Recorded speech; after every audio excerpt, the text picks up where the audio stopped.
Good morning. Let's talk about a city I just adore. It's a place where the air feels different, thick with history and maybe, just maybe, something a little more mysterious. I'm talking about Charleston, South Carolina. You can walk down any of its cobblestone streets, past the beautiful pastel-colored houses with their welcoming piazzas, and feel it. It's a city that doesn't just have a past. It wears its past like a beautiful, intricate shawl. Every corner seems to hold a story, every ancient oak tree a secret. It's this incredible blend of stunning beauty and deep, sometimes dark history that makes Charleston a perfect cradle for legends. You see, a city with this much history is bound to have some ghosts. And I don't just mean that in a spooky sense. The stories of pirates, patriots, lovers, and scoundrels are alive and well here. Let's start our journey at one of Charleston's most beautiful and historic landmarks, the Dock Street Theater. Now, this place is absolutely stunning. It's considered America's first building designed exclusively for theatrical performances, dating all the way back to 1736. But it's not just the incredible architecture or the amazing shows that draw people here. There's a certain presence. Her name is Nettie, and she's said to be the spirit of a young woman who frequented the theater long ago. The story goes that Nettie was a woman of the night in the 1800s, who fell deeply in love with a wealthy young man from a prominent Charleston family. She would watch him from the balcony of the old hotel that once stood on this site, dreaming of a life with him that society would never allow. Tragically, her life was cut short. One version of the legend says she was standing on that very balcony during a lightning storm and was struck down. She is seen as a patron spirit of the theater, a gentle soul who simply loves the art and the energy of the place.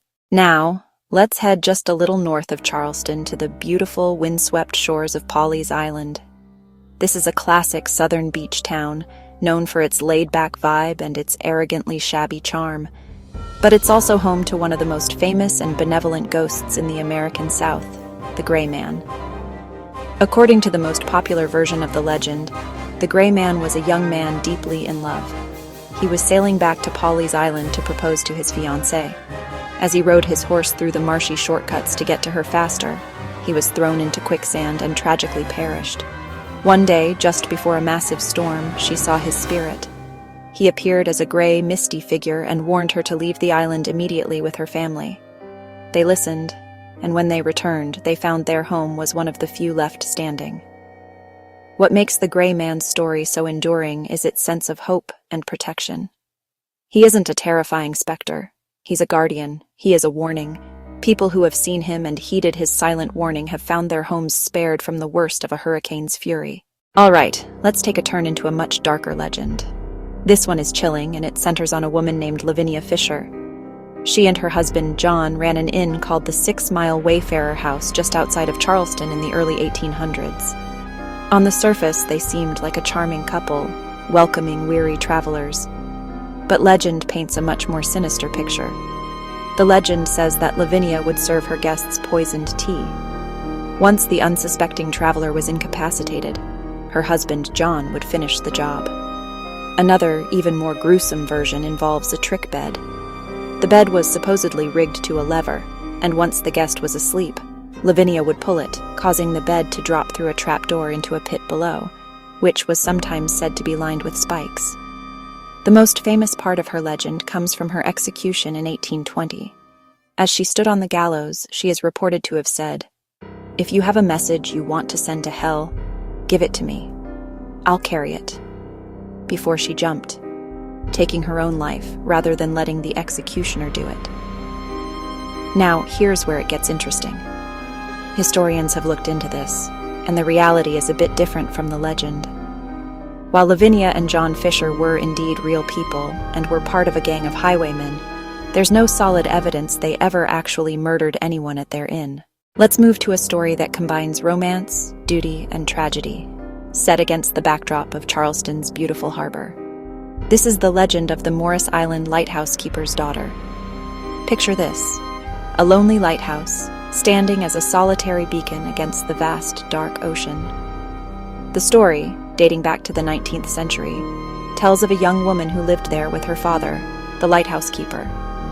She was engaged to be married to a handsome sailor, and she eagerly awaited his return from a long voyage at sea. Every day, she would climb the winding stairs to the top of the lighthouse, scanning the horizon for a sign of his ship. One fateful night, a terrible storm rolled in, a hurricane that battered the coast with ferocious winds and towering waves. Her fiancé's ship was caught in the tempest just off the coast. From her vantage point in the lighthouse, she could do nothing but watch in horror as the ship was torn apart by the storm and sank beneath the waves, taking her beloved with it.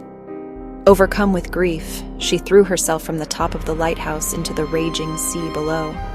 Today, the Morris Island Lighthouse stands abandoned and surrounded by water, a beautiful and lonely sentinel, and of course, people say it's haunted.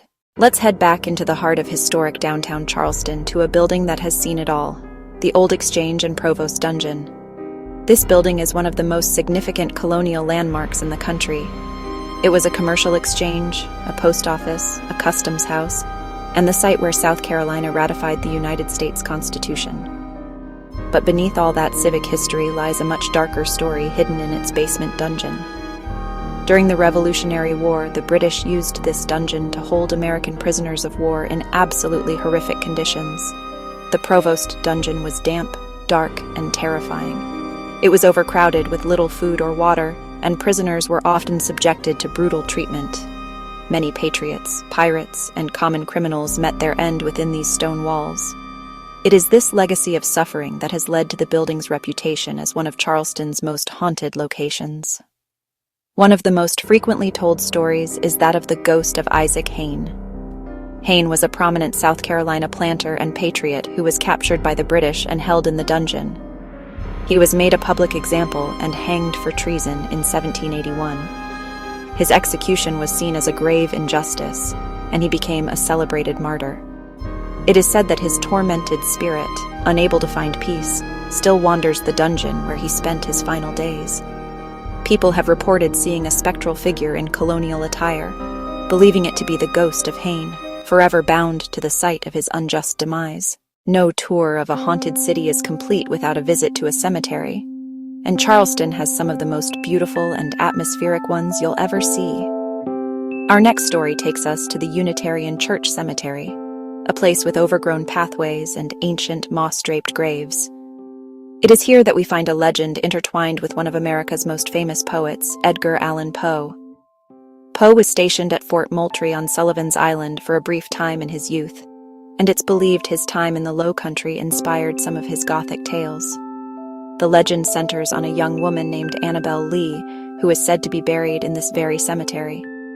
The story goes that Poe met and fell deeply in love with her during his time in Charleston. However, her father disapproved of the young, penniless soldier and forbade them from seeing each other. He locked Annabel away, but the two lovers would meet in secret at the cemetery. Tragically, Annabel fell ill, likely with yellow fever, and died. This story is, of course, directly linked to Poe's hauntingly beautiful poem, Annabel Lee, which tells of a love so strong that even the angels in heaven were envious. The poem speaks of a kingdom by the sea, which many believe is Charleston. The legend provides a real-world backstory for the poem, grounding Poe's Gothic romance in a specific place and time. So, after hearing all these stories of ghosts, guardians, and grisly deeds, you might be wondering, why do we love them so much? I think it's because these legends are more than just spooky stories. They are the soul of the city, a way of connecting with Charleston's incredible 400-year history on a deeply human and emotional level. These tours aren't just about getting a good scare. They are a unique and entertaining way to learn about the city's past. Furthermore, these tales foster a sense of community and shared heritage among Charlestonians. Grandparents tell their grandchildren about the Gray Man, and new residents quickly learn the story of Nettie at the Dock Street Theater. The stories give context to the city's old architecture and its many tragedies, from wars to fires to hurricanes. They are a way of processing and remembering, of turning pain and loss into something that can be shared, cautionary, and even, in a strange way, beautiful. Ultimately, we cherish these legends because they add a touch of magic to the world. They invite us to look beyond the ordinary and to wonder what if. We've journeyed through some of Charleston's most captivating tales together, from the friendly spirit of the theater to the dark dealings at a lonely inn. The best way to experience them, of course, is to go there yourself. Walk the cobblestone streets, feel the sea breeze on your face, and stand in the places where these legends were born. And finally, I want to hear from you. Have you ever been to Charleston? Have you had your own strange or unexplained experience there? Please share your experiences and what you love most about this enchanting city. If you enjoyed this journey through Charleston's legends, please give this video a like and subscribe to our channel for more fascinating stories like this one. Thanks for joining me today.